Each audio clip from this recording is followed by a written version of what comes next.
જીવનમાં ઉતારવા જેવી વાત. આપણે સમાજમાં રહીએ છીએ, ઘણા બધા લોકો વચ્ચે જીવીએ છીએ.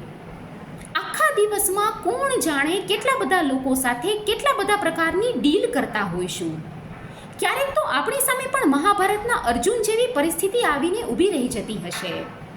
તો આ પરિસ્થિતિને સફળતાપૂર્વક કઈ રીતે હેન્ડલ કરવી, આ એક યક્ષ પ્રશ્ન છે. તો માની લો કે તમારી જિંદગી એ એક થિયેટર છે. તમારા પ્રેક્ષકોને સંભાળપૂર્વક આમંત્રણ આપો. બધા લોકોને પ્રથમ હરોળમાં સ્થાન ક્યારેય નથી અપાતું. ઘણા લોકોને પાછળ એટલે કે છેલ્લી હરોળમાં પણ સ્થાન આપવું જરૂરી છે.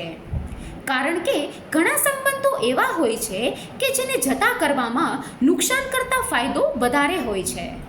તમારા સંબંધોને ચકાસી જુઓ.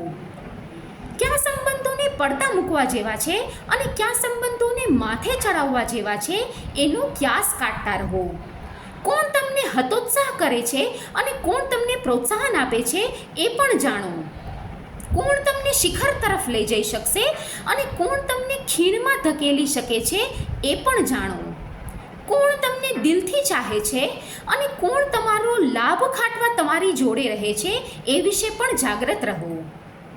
જો તમે ખરેખર ઉમદા ગુણ, શાંતિ, પ્રેમ અને ઉમદા ગુણોના યાચક અને ચાહક હશો તો તમને તરત જ ખ્યાલ આવી જશે કે તમારા જીવનના થિયેટરમાં પ્રથમ હરોળની લાયકાત કોણ ધરાવે છે અને કોને તમારે તમારા જીવનના થિયેટરની છેલ્લી હરોળમાં સ્થાન આપવાનું છે. હંમેશા યાદ રાખજો, તમારી આસપાસના બધા જ લોકોને તમે ક્યારેય નહીં બદલી શકો, પણ હા, એ લોકોને જરૂર પસંદ કરી શકશો કે જેની આસપાસ તમે રહી શકો છો. છે ને જીવનમાં ઉતારવા જેવી વાત.